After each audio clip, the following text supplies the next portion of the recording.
September 12, 2025. The evening starts off calm, with no signs of trouble initially, but then observatories worldwide detect an anomaly that stands out sharply. Emerging from the vast void amid the stars, a colossal object hurtles into sight, dragging behind it a tail broader than 5 consecutive full moons placed end to end. This sight overshadows every comet recorded by humans since Oumuamua's arrival. Sky experts immediately grasped that they were witnessing a landmark moment. The astonishment intensified as a second find emerged right on its heels. From a completely separate sector of the sky, another sizable visitor from beyond our solar system was verified, designated SWC 2025-R2. 2 entities heading our way at the same time, both aimed at the same target, our Sun. Separate starting points, distinct trajectories, but an uncanny convergence. Specialists found it hard to articulate the phenomenon. Plenty called it an astronomical improbability. Still, the observations were unequivocal. Public announcements classified them as comets. Yet, in private discussions, doubts simmered. The exactness of their trajectories seemed eerie, bordering on intentional. What first looked like random chance started to resemble a carefully planned scheme woven into the universe's structure. One lingering query echoed. Was this mere luck, or had an incomprehensible force initiated something profound? The initial clue in this bizarre enigma came from NASA's SW instrument. That September dawn, it detected a flash of light so vivid it caught even veteran watchers off guard. Amid the serene backdrop of stars, this intruder shone with an otherworldly brilliance.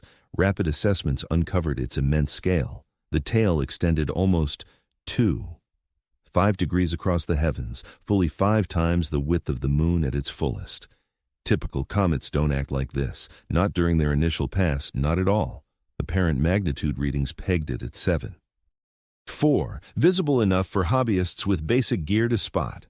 Armed with just binoculars, the buzz ignited rapidly. From down under to the old continent, eager stargazers rushed to verify the view. In under 2 days, stunning snapshots poured in. Certain photos captured the tail, unfurling so extensively that it nearly slipped beyond the lens, as if the device's field couldn't encompass its grandeur. Come September 13th, the International Astronomical Union intervened. The find received formal validation and the designation CETO 2025-R2 SW, paying tribute to the tool that first glimpsed its radiance. Overnight, global attention fixed on it. Pros, learners, and dedicated enthusiasts united, exchanging light graphs, arguing over dimensions, and gaping at the surreal spectacle. This wasn't some frozen chunk from the remote Oort cloud. These specks evoked icons like Hale-Bopp or relics from ancient records. Swan gleamed so intensely that anyone familiar with the spot could detect it. Its radiant appendage sliced strikingly through Virgo, growing more vivid with every hour. Skepticism intertwined with wonder. Talks turned pressing. How did such an enormous tail develop in mere days? What propelled this behemoth? Experts demurred on explanations, while hobbyists voiced the inquiries freely. This defied standard comet patterns. Elements of Swan just didn't fit. And while debates raged worldwide, a sobering fact reemerged. SW traveled solo no more. Mere days prior, a further interstellar guest had been authenticated. 3I Atlas barreled in from a wholly distinct sky zone. Swan originated via Aquarius, whereas Atlas surged from Sagittarius. On any celestial chart, their sources lay galaxies apart. Nevertheless, each barreled sunward, timed to hit perihelion mere days asunder. Swan's solar closest approach fell on October 20th at 150 million kilometers out. Atlas would precede it by 3 days, on October 17th, grazing past at 203 million kilometers. Their nearest passages sat just 50 million kilometers separated. To grasp that scale, closer than Mars ever gets to our planet. What truly unsettled experts were the paths they followed through space. Swan's course deviated by over 60 from the ecliptic plane, whereas Atlas barreled in at nearly a right angle. These sharply inclined trajectories originated from distant angles, yet they intersected precisely in the same spatial lane at the exact same instant. For those versed in orbital mechanics, This wasn't merely uncommon, it bordered on the inconceivable. Then arrived the harshest surprise of them all. As these intruders geared up for their scorching loops around the sun, observatories on Earth would go dark. Between October 8th and the 18th, solar brightness would overwhelm every telescope, rendering skywatchers helpless. The pivotal instance their nearest passes would unfold amid this observational void, utterly concealed from sight. In the field of astronomy, precise timing reigns supreme. To catch sight of not just one, but two colossal intruders sinking their arrivals, only for them to slip behind the sun's brilliance right at the climax of their voyage, seemed like destiny mocking humanity. Whether mere chance, some link, or an unknown factor, none could tell. Still, the setup troubled even the doubters among researchers, and the tale had plenty more to unfold. Initial observations uncovered further oddities. The later arrival, Atlas, exhibited rhythmic surges and bizarre speed-ups, hinting at external control. Swan radiated with an eerily uniform brilliance, too flawless and constant, as if protected by more than mere frozen particles and debris. In tandem, they upended the norms of celestial interactions. These weren't typical icy wanderers. They signaled a puzzle vaster than anyone anticipated. And that marked just the start. Be it a stronghold, a scout, or wholly different, Swan has thrust stargazers into unknown realms. The standard comet behaviors no longer hold. What once echoed wild speculation now sparks serious discourse in labs. Each irregularity noted in Swan and 3 Atlas has pivoted the inquiry from their nature to a deeply disturbing query. What purpose brings them here? The figures themselves seem contrived. One traces a 2,554-year loop spanning epochs of frost and rock. The other follows a hyperbolic arc, probably from beyond our system, bound never to circle back. Yet both emerge in tandem, mere days apart, plunging sunward. Brushing this off as pure luck strains credulity.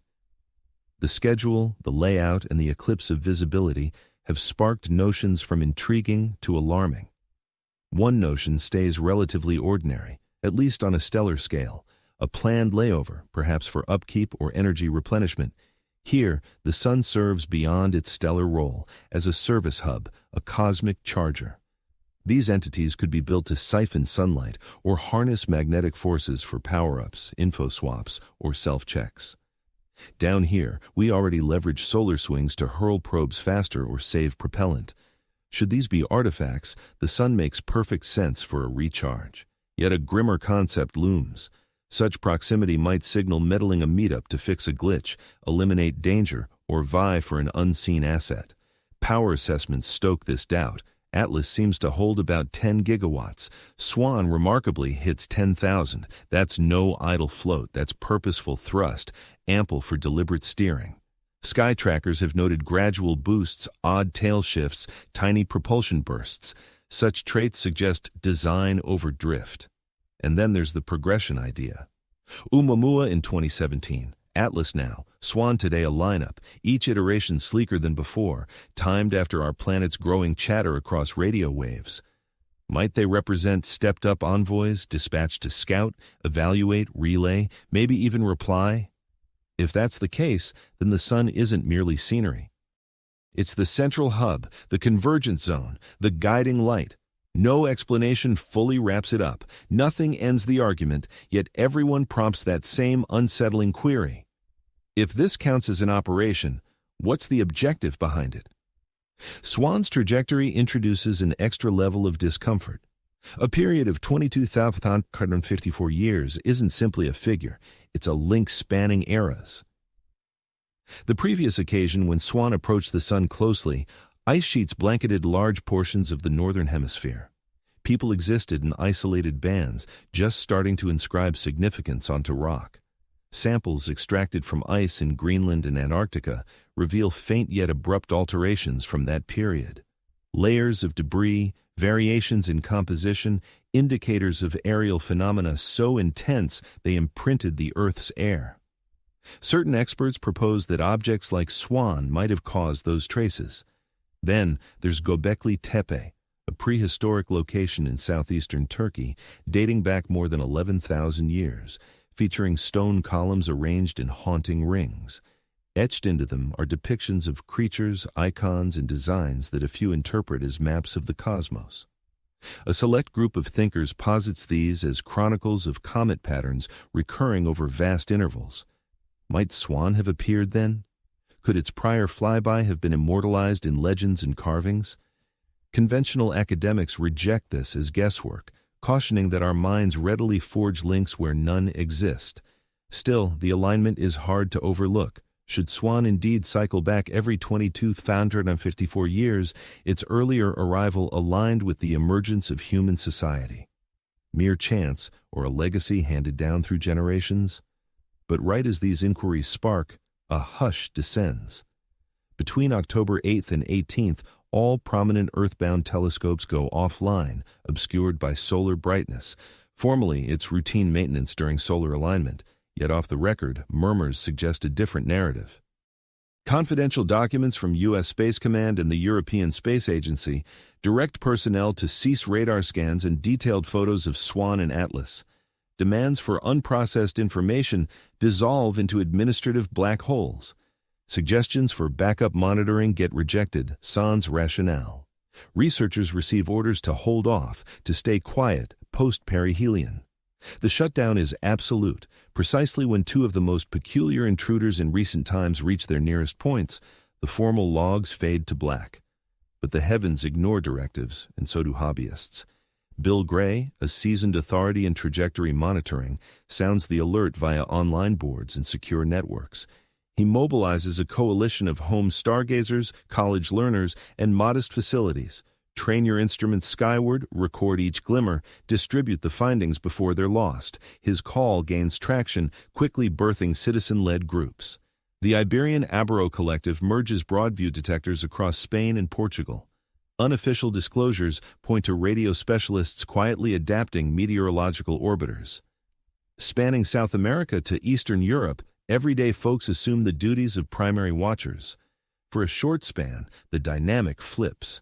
With authorities mute, it's the worldwide enthusiast network sustaining the chronicle. The blackout evolves beyond a hurdle. It turns into a summons for involvement. If you're after truths, dive into the hunt. Anybody equipped with a scope, an antenna, or unobstructed night air can contribute to the cause. And as Swan and Atlas emerge from the solar haze, the initial detection might not hail from an official institute. It could come from an individual in their yard, gaze fixed above, lens aimed at the stars. The basics are straightforward. A pair of irregular entities has ventured into the solar system's core in tandem. Their timing challenges odds, violates chance, and compels us to grapple with unprecedented dilemmas. The unknowns, their intent, the reason for this timing, accident versus intent linger in the emptiness, awaiting a response the cosmos might withhold.